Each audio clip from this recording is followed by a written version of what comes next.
Então, gente, eu voltei. Essa é a segunda parte do vídeo, onde eu vou falar dos outros 3 livros que eu li no mês de março. Bom, a minha outra leitura, minha quarta leitura de março foi Agatha Christie, Assassinato na Casa do Pastor. Esse livro aqui é dando andamento ao meu projeto Descubra o Livro Abandonado, né? Quem não sabe, eu vou deixar linkado aqui embaixo, que eu já falei, né? Um livro que ali foi forçosamente abandonado por mim.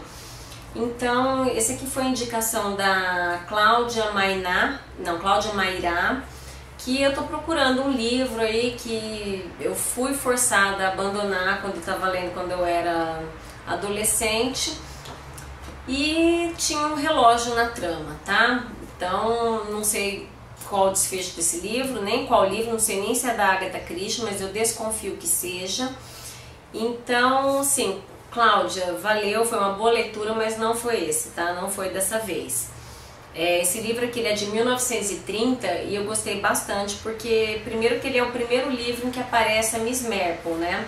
A Miss Marple, ela é aquela velhinha, não é detetive, mas ela acaba se tornando, atuando como detetive nos livros da Agatha Christie, e o método que ela usa é o conhecimento profundo que ela tem da natureza humana. Gostei bastante desse livro, eu dei nota 3,5 para 4, tá? Selecionei até algumas frases, até no livro da Agatha Christie às vezes você consegue achar umas frases legais. Na minha idade, sabemos que o pior quase sempre é verdade. Os jovens pensam que os velhos são bobos. Os velhos sabem que os jovens o são. E aqui a frase que aparece o tal do relógio, né? Aham, é disso que precisávamos. Quando a vítima caiu para frente, emborcou o relógio. Isso vai nos dar a hora exata do crime. 6h22. Mas o relógio aqui é um relógio de pulso. Eu acho que o relógio do livro que eu li, se não me engano, era um relógio de parede, tá? Mas não sei. A memória ele pode estar me enganando, como acontece ali como o Julian Barnes quis nos mostrar no seu sentido de um fio. Bom, a minha quinta leitura do mês, também da LPM, foi o Frankenstein, da Mary Shelley. Esse livro, eu vou falar mais ou menos como que foi a história, como que esse livro surgiu, tá? Esse livro é da Mary Shelley, ela nasceu em 1797 e morreu em 1851. E ela foi a segunda esposa do poeta romântico Percy Shelley, que era um grande amigo do Lord Byron. O Lord Byron, ele convidou o casal e mais algumas outras pessoas para passarem ali um período numa propriedade que ele tinha na Suíça, nas proximidades de Genebra. E eles estavam ali meio entediados, acho que o tempo não estava muito bom, não queriam sair ali da propriedade da casa, e resolveram, e aí foi proposto um concurso de contos, de terror. Quer dizer, cada pessoa ali tinha que inventar um conto de terror e haveria o vencedor. Bom, a Mary Shelley criou essa história, isso foi em 1815, acho que eu marquei aqui, foi em 1816 e 2 anos depois, em 1818, acabou sendo publicado sob a forma de um pequeno conto, né, de uma novela. Mas o marido dela acabou achando a história muito boa, os amigos estimularam e ela acabou desenvolvendo, transformando esse conto num romance e foi publicado sob a forma de romance em 1831. Então tem algumas coisas assim que eu, lendo esse livro, acabei descobrindo que não eram bem assim. A primeira coisa, Frankenstein, o nome do monstro não é Frankenstein, aqui ele não tem nome, ele é tratado o tempo todo ou como monstro ou como criatura. Frankenstein, na verdade, é o nome do criador dele, o Victor Frankenstein, que ele acaba querendo brincar de Deus e ele é um cientista e resolve ali criar uma vida, né? Só que acaba que ele não gosta do resultado porque ele descobre que ele deu vida a um ser tenebroso, a um verdadeiro monstro, um gigante de formas desproporcionais, que assusta todo mundo, e ele acaba abandonando a sua criatura à sua própria sorte, de forma que ele se vê no mundo sozinho, escorraçado por todos. Então, assim, não é uma história, eu não considero isso uma história de terror, eu achei até uma história bastante triste, né? Outra coisa que a gente descobre não ser bem assim, a gente tem no nosso imaginário, sempre quando se fala em Frankenstein, essa imagem. Mas em maneira alguma, você lendo esse livro, quando se descreve a criatura, ele não dá uma descrição que te leve a essa imagem aqui. Então acredito que essa imagem, ela ficou famosa, ela ficou desse jeito, como sendo a imagem que a gente tem, como sendo a do Frankenstein, graças ao filme de 1931, em que ele é vivido pelo Boris Karloff. Até eu recomendo bastante esse filme, eu assisti acho que umas 3 vezes. É um filme assim que eu gosto bastante, mas é muito trash, tá? Pra quem tá acostumado com o filme de hoje, com a tecnologia toda, vai, acho que até dar risada, mas eu acho que vale a pena assistir, que é um clássico, né? Tem uma cena ali no filme que eu não consigo ter outra reação que não rir. Se alguém for assistir, é a cena em que o Frankenstein tá na cabana ali do cego, do velhinho cego, e ele tomando umas e fumando. Aquilo é simplesmente muito tosco, tá? Mas vale a pena assistir e ler. Então ficou aí o Boris Karloff e acabou virando como sendo Frankenstein, porque não adianta, Frankenstein vem essa imagem na cabeça. Uma coisa que eu achei interessante, que eu vou destacar aqui no livro, é que o Frankenstein, a criatura, ela tá perambulando ali sozinha pelo mundo, e ela se depara em determinado momento, jogada numa floresta, uma mala. Aí ela abre aquela mala e se depara com 3 livros. Os 3 livros são o Werther, do Goethe, Vidas Ilustres de Plutarco e O Paraíso Perdido, de John Milton. E ele aprende a ler e acaba lendo aquelas obras lá. Então, com o Werther, com a obra do Goethe, ele acaba se identificando com os sofrimentos do jovem Werther, né? Que tá ali desiludido, tá sozinho, sofrendo as amarguras do amor. Então, mais ou menos que ele se identifica com os sofrimentos do Werther. Com as Vidas Ilustres de Plutarco, ele começa a aprender mais ou menos sobre como o mundo funciona, os sistemas de governo, né? Então ele vai ali sozinho se instruindo, né, através desses livros. Mas o drama todo dele começa quando ele lê O Paraíso Perdido, de John Milton, né, principalmente na passagem em que se fala de Adão, que Adão também está sozinho, foi criado e ainda não tem nenhuma companheira, né? Então ele começa a lamentar, né, ver que o destino dele está pior que o do Adão. Então deixa eu até ver aqui que eu selecionei.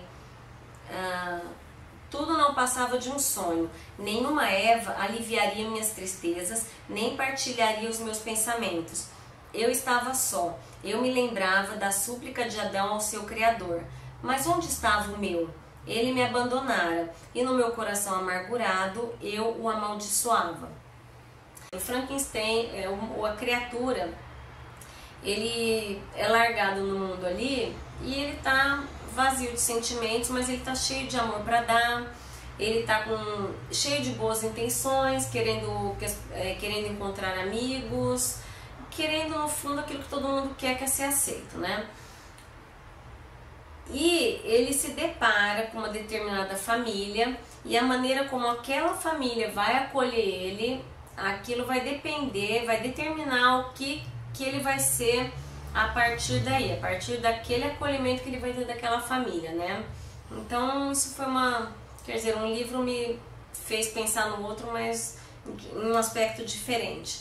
Então eu gostei bastante do Frankenstein, é um clássico de 1831. O filme que eu citei, coincidentemente, é de 1931, né, 100 anos depois, não sei se foi intencional, mas recomendo os dois, tá? 4 estrelas pro Frankenstein, muito bem escrito. A minha última leitura do mês foi um presente de uma amiga minha do Scooby, muito querida, a Marta. Marta, eu queria agradecer aqui esse livro. A Marta tem um gosto sensacional, um gosto literário muito bom. E ela me presenteou com esse livro aqui, o 84 Charing Cross Road, da Hélène Hanff, que é o livro que ela considera o livro de coração dela, o livro de cabeceira. Ela já leu várias vezes e ela me presenteou.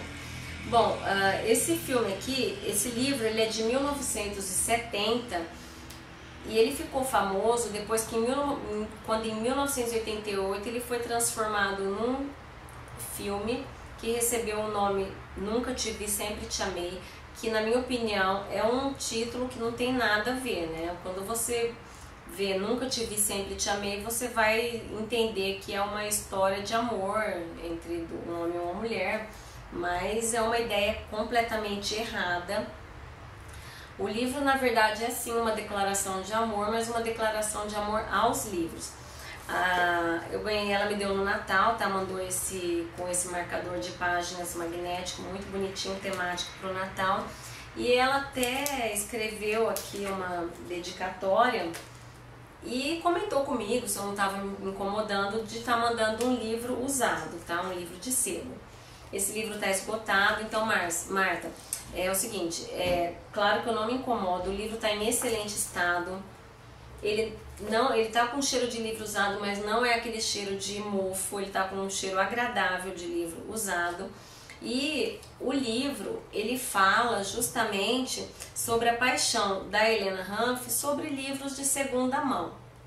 Quem não conhece a história é a seguinte, é uma história real. A Hélène Hanff, ela era uma escritora, morava em Nova York, e a grande paixão da vida dela eram livros usados, livros raros de segunda mão. Só que esses livros, eles tinham um valor muito alto e ela não tinha muito dinheiro. Então ela, lendo um jornal, ela viu uma notícia lá de classificados em que havia uma loja na Inglaterra cujo nome da loja era 84 Charing Cross Road, que era o endereço onde essa loja ficava, que era uma livraria, era um sebo de livros raros, né?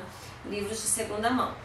E ela viu o anúncio lá e acaba escrevendo uma carta procurando por um determinado livro que ela estava com muita dificuldade de encontrar.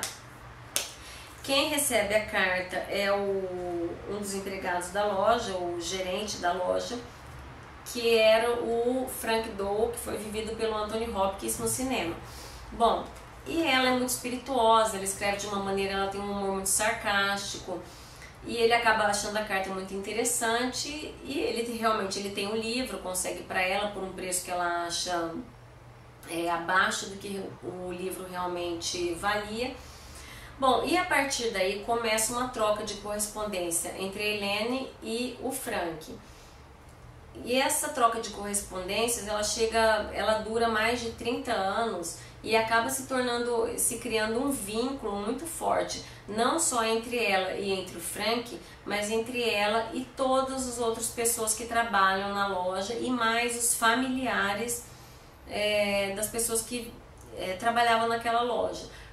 Porque as pessoas gostavam das cartas dela, que eram cheias de um humor sarcástico, ela era muito espirituosa. Então acabou se criando realmente um vínculo ali entre todas essas pessoas. O livro se passa ali na Segunda Guerra, então tem um pouco essa questão ali da dificuldade que a Inglaterra estava passando por aquele momento. A Hélène acabou auxiliando eles em algumas coisas, né? Então é um livro bastante tocante que para os amantes dos livros vai ser uma leitura deliciosa, tá? Deixa eu ver o que eu selecionei aqui. O engraçado é você começar a comparar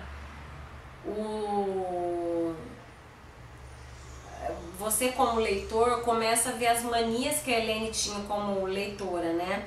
E a maioria das vezes não coincide o que ela como leitora não coincide com os meus gostos, né? Então, esse aqui eu achei legal. Adoro dedicatórias em folhas de rosto e anotações nas margens. Gosto do sentimento de camaradagem que me invade ao virar páginas que outra pessoa virou. Gosto de ler passagens para as quais alguém há muito desaparecido me chama atenção. Isso eu acho legal. Essa é uma coisa diferente entre mim e ela como leitora, né? Gosto de qualquer coisa que ele tenha apreciado, exceto ficção. Nunca posso me interessar por coisas que não aconteceram a pessoas que jamais existiram. Tá? É uma coisa que acho que 90% do que eu leio é ficção. Mas vai ter um romance que ganha ela, né? Você há de ficar fascinado ao saber que eu, que detesto romances, finalmente me encontrei com Jane Austen e perdi a cabeça por causa de orgulho e preconceito, o qual não conseguirei levar de volta à biblioteca enquanto você não me arranjar um volume só meu. Ela também foi conquistada pelo Mr. Darcy.